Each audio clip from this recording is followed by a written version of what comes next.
Hello friends, उम्मीद करते हैं आप लोग अच्छे होंगे, अपनी तैयारी में लगे होंगे। तो आज हम लोग का चाइल्ड हेल्थ नर्सिंग का लास्ट टॉपिक है, यानी टॉपिक 6 और 7। यह बहुत ही इम्पोर्टेंट है। इसमें जो है टॉपिक वो है एडोलेसेंस यानी किशोरावस्था और फिजिकल डेवलपमेंट है। ठीक है, तो इसमें जो प्रश्न आएंगे वो एग्ज़ाम में डायरेक्ट आपको लड़ते हुए दिखेंगे, क्योंकि बहुत ही इंपॉर्टेंट टॉपिक है। एग्ज़ाम में 2 से 3 प्रश्न कंपलसरी है कि आएंगे ही आएंगे इस टॉपिक से केवल। तो चलिए शुरू करते हैं, और आज का इस लेक्चर के माध्यम से चाइल्ड हेल्थ नर्सिंग समाप्त हो जाएगा। इसके बाद हम लोग कंप्लीट सिलेबस का MCQ लगाएंगे। अभी तो ये टॉपिक वाइज चल रहा था, अब चलेगा कंप्लीट। चलिए शुरू करते हैं, और लास्ट में वीडियो में बने रहिएगा, क्योंकि आज आप लोग को हम एक नंबर शेयर करेंगे, व्हाट्सअप नंबर, ताकि बहुत लोगों को प्रॉब्लम हो रही है व्हाट्सअप ग्रुप में जुड़ने के लिए, टेलीग्राम चैनल में जुड़ने के लिए। तो इसलिए हम आप लोग को नंबर व्हाट्सअप करेंगे, उस पर केवल आप लोग हाई करिएगा, हम आप लोग को ग्रुप में ऐड कर देंगे। और उस ग्रुप की सेफ्टी के लिए ऐसा सेटिंग किया गया है कि उसमें कोई किसी का नंबर एक्सचेंज नहीं कर सकता, आपका नंबर कोई देख भी नहीं सकता है। ठीक है, चलिए शुरू करते हैं आज का क्लास और देखते हैं पहला प्रश्न।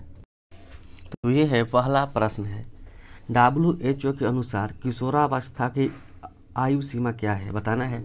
WHO यानी कि वर्ल्ड हेल्थ ऑर्गेनाइजेशन के अनुसार किशोरावस्था यानी एडोलेसेंस पीरियड का समय बताना है कितना होता है।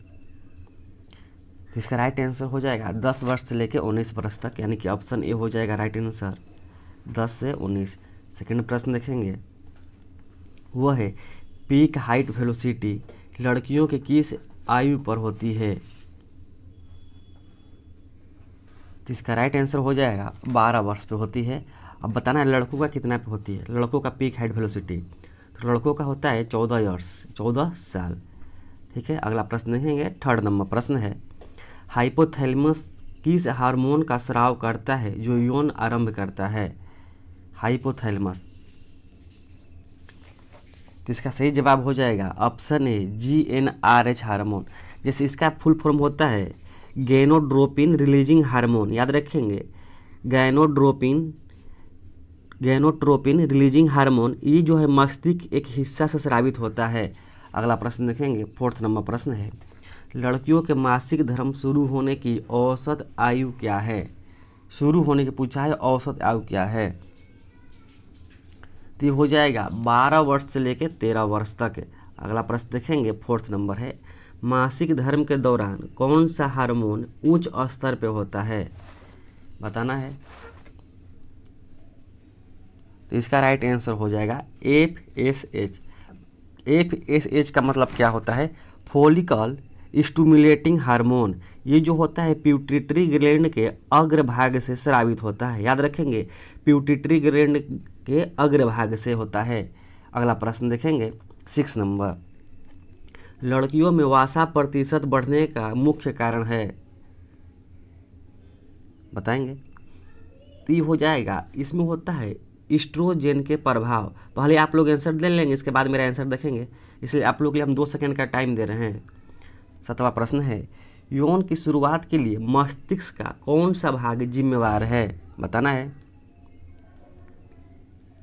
तो इसका सही जवाब हो जाएगा हाइपोथैलेमस। अगला प्रश्न देखेंगे, 8 नंबर प्रश्न है, भारत सरकार की किशोरियों के लिए प्रमुख स्वास्थ्य योजना कौन सी है? याद रखेंगे, किशोरियों के लिए पूछा गया प्रमुख स्वास्थ्य योजना, तो ये है सबला योजना। सबला योजना ये जो है राजीव गांधी के द्वारा चलाया गया था, शुरू किया गया था राजीव गांधी किशोरी सशक्तिकरण योजना के नाम से। याद रखेंगे, राजीव गांधी किशोरी सशक्तिकरण योजना, जिसे हम लोग बोलते हैं सबला, ये शुरू हुआ था 2010 में। याद रखेंगे, 2010 में शुरू हुआ था। इस किसके नाम से जुड़ा हुआ है? तो राजीव गांधी से। याद रखेंगे। भी एक प्रश्न और इसमें है कि इस किस मंत्रालय का अंदर आता है? तो ये होता है महिला बाल विकास मंत्रालय। याद रखेंगे, महिला बाल विकास मंत्रालय। यानी कि 3 प्रश्न बन गए। सबला क्या है? तो किशोरियों की प्रमुख स्वास्थ्य योजना है। कब शुरू हुआ था? तो 2010 में शुरू हुआ था। किसने शुरू किया था? किसके नाम से शुरू हुआ था? तो राजीव गांधी किशोरी सशक्तिकरण योजना। किस मंत्रालय के अंदर आता है? तो महिला एवं बाल विकास योजना मंत्रालय। अगला प्रश्न देखेंगे, 9 नंबर, सबला योजना के अंतर्गत किशोरियों को क्या दिया जाता है? बताइए, क्या दिया जाता है उन लोगों को? बहुत अच्छा प्रश्न है। तो उन लोगों को आयरन फोलिक एसिड दिया जाता है, आयरन फोलिक एसिड और स्वास्थ्य शिक्षा। अगला प्रश्न देखेंगे 10 नंबर, किशोरियों की गर्भाशय का सामान्य आकार होता है।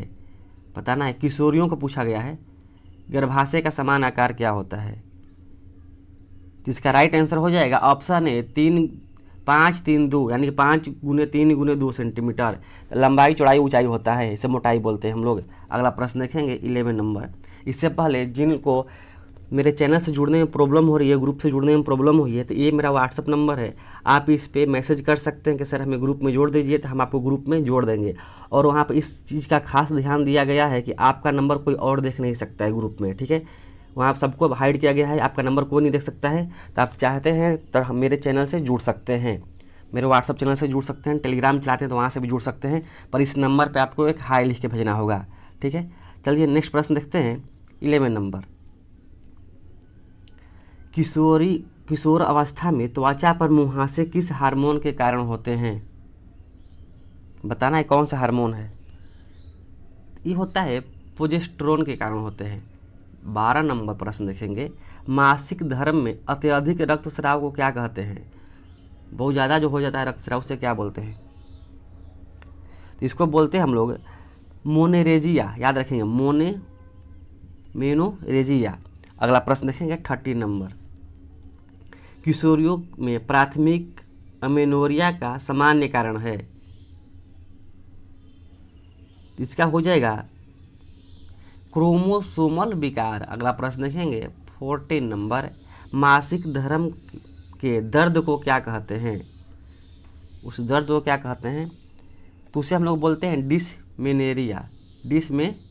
अगला प्रश्न देखेंगे 50 नंबर। प्राइमरी डिस्मेनेरिया का कारण क्या है, बताना है। कारण होता है, बताना है उसको।